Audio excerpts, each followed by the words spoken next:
Soy inocente, soy inocente, soy inocente.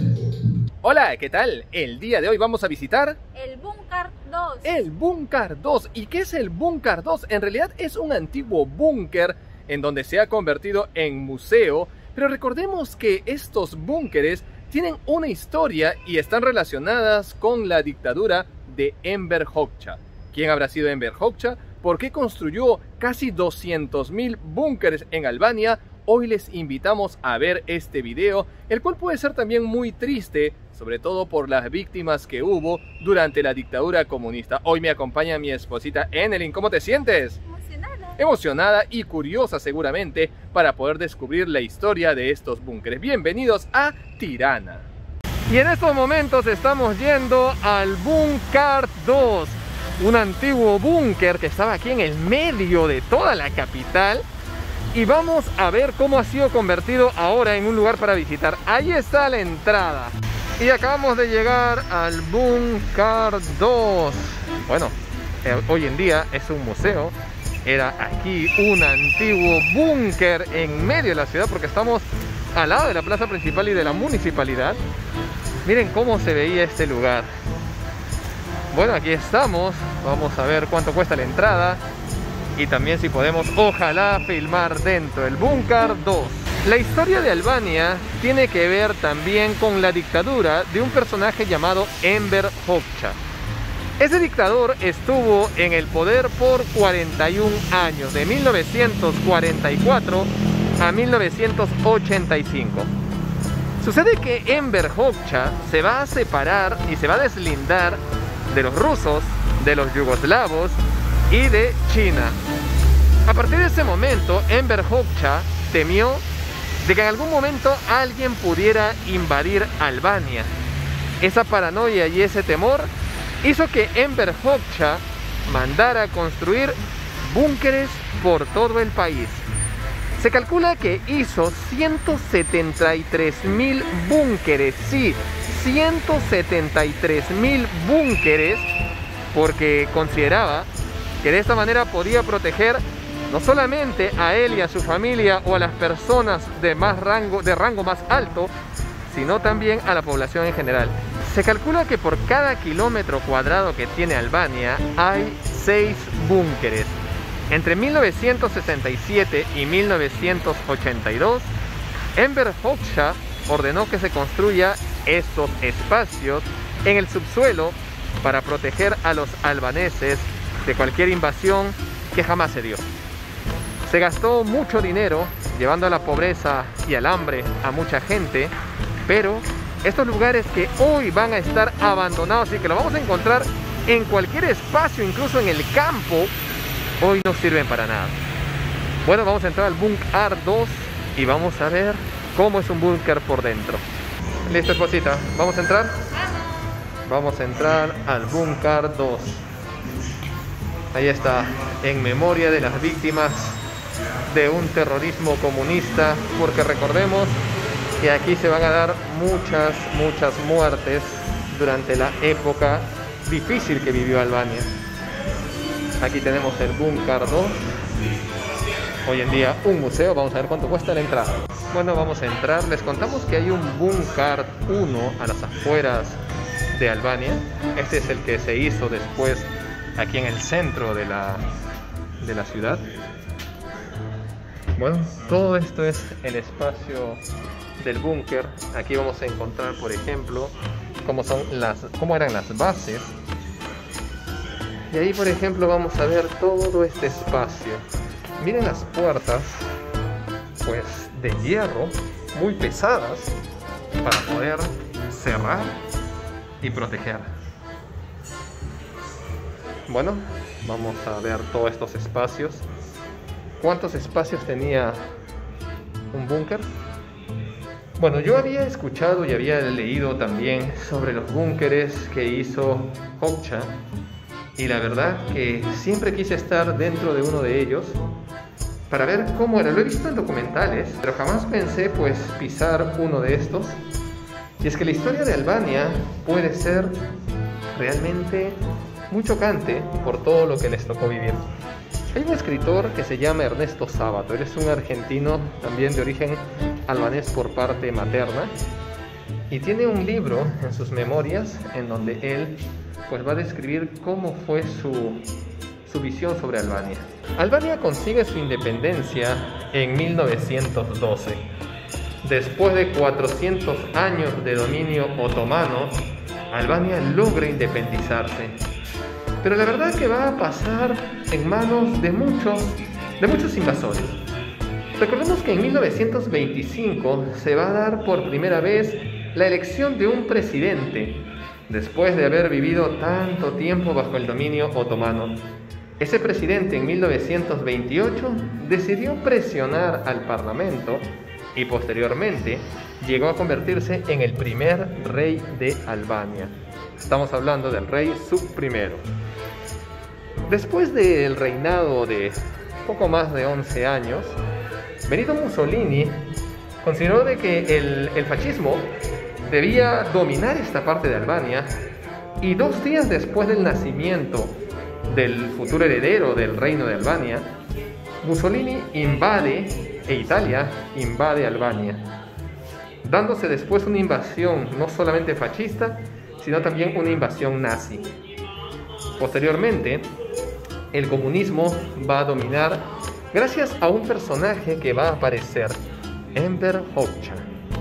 Enver Hoxha va a dominar Albania y va a volverse un dictador que va a controlarlo todo, de 1944 a 1985. 41 años de gobierno comunista, 41 años en donde los albaneses eran espiados en sus casas. Cada casa se dice que tenía un micrófono y que los micrófonos podían ser escondidos en lugares en donde ni siquiera te lo podías imaginar. Hoxha va a sufrir, pues, en los años 70 un ataque cardíaco y va a quedar casi imposibilitado sus últimos años y finalmente va a fallecer en 1985. Tiempo después, el comunismo va a reinar hasta 1991, donde finalmente Albania logra su independencia. Pero hoy en día todavía sigue siendo un poco complicada la historia albanesa. Vamos a encontrar que mucha gente cuando te habla de política, te habla con algo de desagrado, con algo de pena, diciendo que todavía la corrupción, la mafia, pues ha hecho que Albania sea el segundo país más pobre de Europa. Incluso vamos a contarles que en Albania se produce la marihuana. Es el primer país exportador de Europa de marihuana. Y es que en las montañas de Albania vamos a encontrar estos productores y es muy difícil entrar ahí. Por eso que nosotros no nos atrevemos siquiera a dirigirnos a esas partes en donde ya habíamos leído que no debíamos pisar. Aquí vamos a encontrar algunas vestimentas de la policía y de la represión que se va a dar al pueblo. Recordemos que durante los 41 años de la dictadura de Hoxha, pues Albania va a ser reprimida porque va también a ser algo como encerrada del mundo, porque Hoxha se reveló a los rusos, a los chinos, a los yugoslavos, y después Albania pues va a permanecer prácticamente aislada de todos. La Sigurini va a ser la policía secreta que va a escuchar todas las conversaciones que fueran posibles de todo el pueblo. Y va a haber una represión muy fuerte al pueblo albanés durante los 41 años de la dictadura y posteriormente los 6 años más que duró el comunismo, hasta 1991. Bueno, si se preguntan si hay que pagar para el Búnker 2, les contamos que el precio son 500 leks, un promedio de 4,20 €, para poder observar pues cómo era este antiguo búnker. Esposita, ¿cómo te sientes de estar encerrada aquí? Qué triste. Qué triste, ¿no? La verdad es que pues la historia de Albania choca y afecta a todas las personas. Es más, como este pueblo pues pudo soportar tanta represión y hoy en día sigue en pie y esperamos que la situación pueda mejorar para ellos. Vamos a ver hasta dónde se expande este búnker. La verdad es que es muy grande. Vamos a encontrar, wow, varios corredores. Miren, este búnker es pues enorme. ¡Ay! Bueno, vamos a avanzar por los corredores. Esposita, mira, increíblemente aquí hay free wifi. Sí, ya conecté. Ya te conectaste. Esto obviamente no había en la antigüedad. Miren la forma de comunicarse, miren estos teléfonos pues de la época, miren con todos estos cables para poder comunicarse también con el exterior. Seguimos avanzando por aquí. Imaginamos que esto que vemos aquí pues hay mucho, como los teléfonos, como los cascos, que es todavía de la época. Miren, todavía hay más corredores.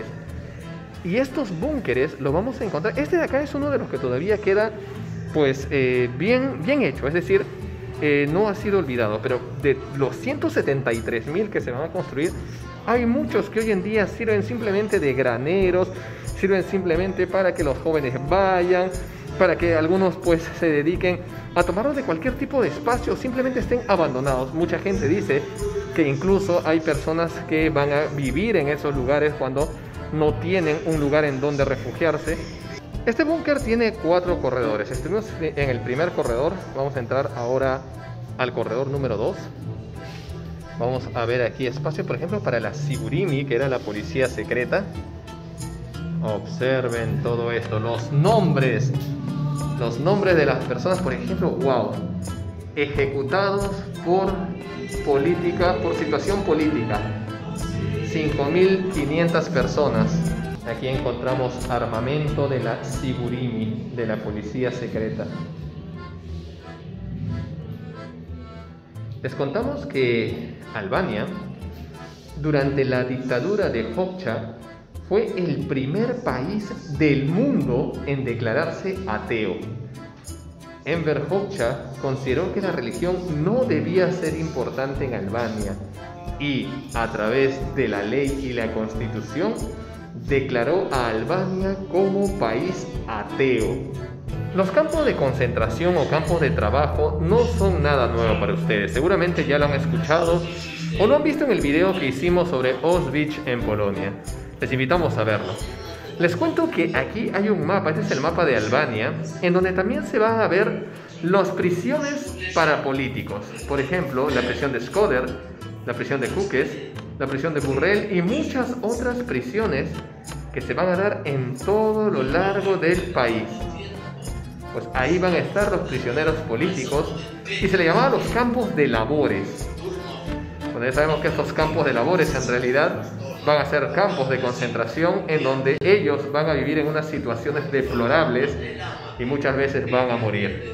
Después de que Albania es declarada atea, los curas y las personas pues que eran parte de los lugares religiosos van a sufrir muchos pesares, porque muchos de ellos van a ser condenados a trabajos forzados, a cárcel o incluso a muerte. Ser un cura, ser un personaje de la iglesia o ser tal vez alguien de la mezquita o la iglesia ortodoxa va a traer problemas a muchos de ellos, porque el dictador proclama a Albania como una república atea. Entre los años del comunismo, tanto de los 41 años del gobierno de la dictadura de Hoxha, más los 6 años que siguieron al comunismo hasta 1991, se calcula que más de 53.000 personas fueron encarceladas. Y fueron encarceladas obviamente por oponerse al régimen. La Sigurimi o la policía secreta va a escuchar conversaciones, va a tomar fotografías y va a grabar a toda la gente que fuera posible para que el gobierno pueda controlarlo todo. Muchas veces vamos a ver que la manera de esconder estos aparatos fue extraordinaria. Por ejemplo, este botón que vemos aquí no es un botón solamente de un abrigo. Ese botón en realidad encierra una cámara y el disparador está en el bolsillo para que puedan tomar las fotos. En este sombrero, por ejemplo, se va a ocultar una cámara fotográfica, o por ejemplo en esta chaqueta vamos a ver que está oculto un aparato de grabación.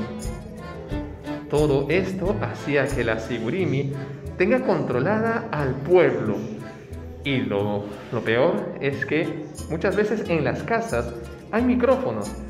Y estos micrófonos hacen que la gente sepa que no podía hablar mal del régimen, porque si lo hacían, obviamente podían meterse en problemas muy graves, que no solamente podría traer la cárcel, sino también la muerte. En estos objetos que vemos aquí se camuflaron multiplicidad de micrófonos. Miren, en lo más común, cajones, hilos, balanzas, termómetros, ventiladores o cualquier objeto simple y común. El 10 de enero de 1949 se va a oficializar los campos de concentración o los campos de trabajo, lugares en donde los opositores al régimen van a ser encarcelados y condenados a trabajos forzados, desde personas comunes y corrientes hasta políticos o incluso personajes religiosos. Es increíble cómo la Sigurimi pudo espiar a la gente. Encontramos aquí una pared común que representaría una casa. Por ejemplo, aquí unos cajones para poner los platos, un banco, una casa común y corriente. Esta pared, y en esta pared, pues no vemos absolutamente nada sospechoso, ¿cierto? Pero del otro lado, podía haber tal vez una conexión para tomar fotos, tal vez para escuchar, tal vez para espiarlo todo. Nadie se salvaba de ser controlado. Queridos amigos viajeros, ¿qué pasaría si ustedes atraviesan una frontera y bueno, llegan a otro país? No pasa nada, ¿verdad? Siguen siendo los mismos. Pero si en la época de la dictadura comunista tú atravesabas la frontera hacia Albania, mucho cuidado. En la frontera tú debías comportarte como se comportan los albaneses, es decir, nadie debía ser enemigo de la república, debía ser un hippie, debía ser un vagabundo, es decir, habían peluqueros y barberos que se encargaban de que la gente que llegaba pues debía cumplir los estándares de un buen albanés. Y ahí vamos a encontrar que en la frontera los peluqueros se van a deshacer de tu barba y de tu pelo lo más rápido posible. Pero no solo se deshacían de tu barba y de tu pelo. ¿Sabías que también si llegabas como turista, aunque no eran muchos los que llegaban realmente, van a haber intercepciones de hoteles de los turistas? Sí, ellos tenían derecho a interceptar a toda persona que estaba llegando a Albania. El Sigurimi era experto en todo, incluso en interceptar cartas anónimas o cartas que hablaban en contra del régimen. Ellos van a espiarlo absolutamente todo. Aquí tenemos pues todo el sistema para poder espiar y controlar, y esta va a ser la habitación del ministro de Asuntos Exteriores, con su máquina de escribir, con su bandera albanesa, con los libros.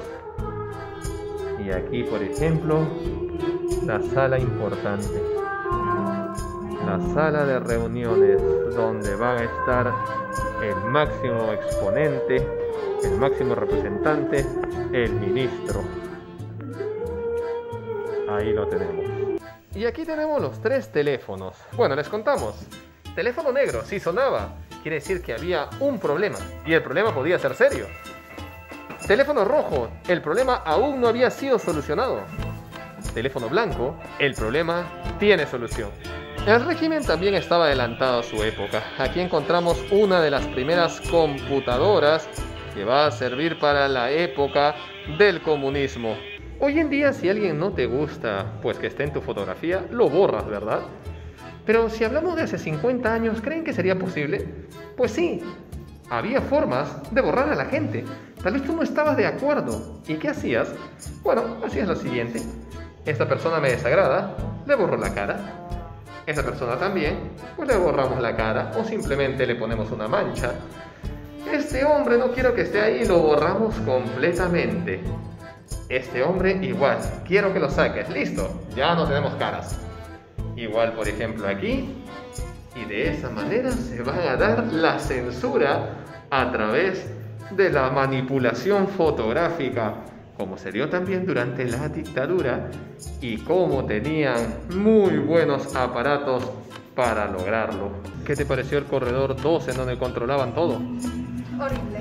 Sí, terrible, ¿eh? Nadie tenía espacio para su vida personal. ¿Te imaginas en casa? No podías ni hablar de política, no sabías de qué hablar. Qué incómodo sería vivir así sabiendo que hay un micrófono escuchando todo lo que dices.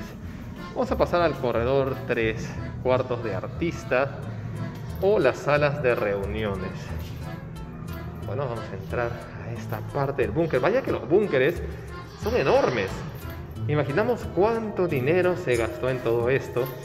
Y a veces nos ponemos a pensar, ¿no? ¿Cómo aprovechar más de 100.000 búnkeres para encontrarle, pues, no sé, algo de provecho? ¿Qué piensan ustedes? ¿Qué se puede hacer? ¿Y cómo se imagina un artista al dictador? Pues de esta manera. Esta es la figura del dictador. El control de las imágenes, el cerebro abajo, muchas cerraduras, candados, armamentos, teléfonos y un pie encadenado. Así se imaginaban los artistas al dictador. Y estamos entrando a la sala de reuniones.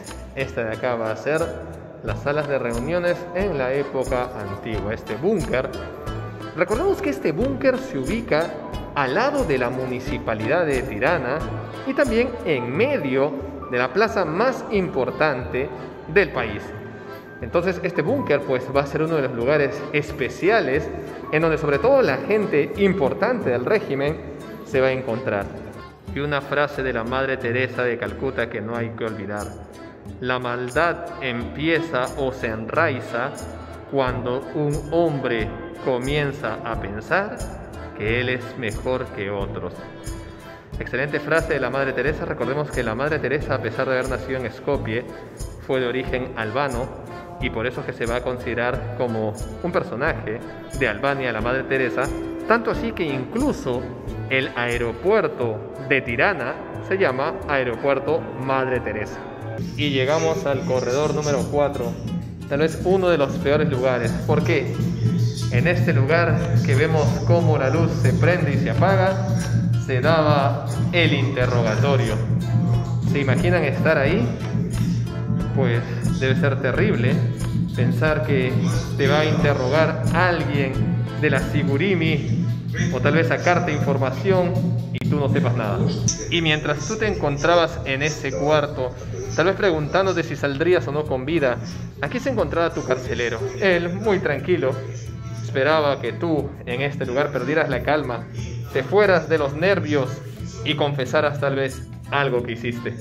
Y en esta habitación en donde estaba tu carcelero, tal vez tú no confesaste, tal vez tienes que estar apresado un tiempo. ¿Y dónde? Aquí. Esta era tu celda. Este lugar, pues simplemente se te ponía el candado, se cerraba y tú tenías que pasar ahí horas, días, semanas, hasta que ellos consideraran que te soltaban o simplemente daban fin a tu vida.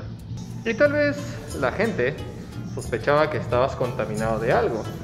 Bueno, aquí existía un cuarto de descontaminación.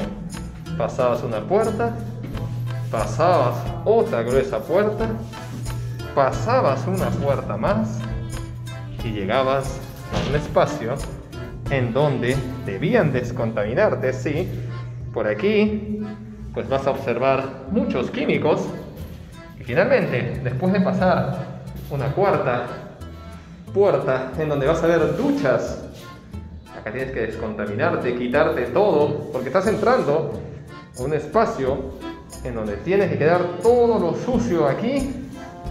Finalmente aquí te secabas y podías salir. Ese era el cuarto de descontaminación. Pasamos unas 6 puertas. ¿Te descontaminaste? Muy bien.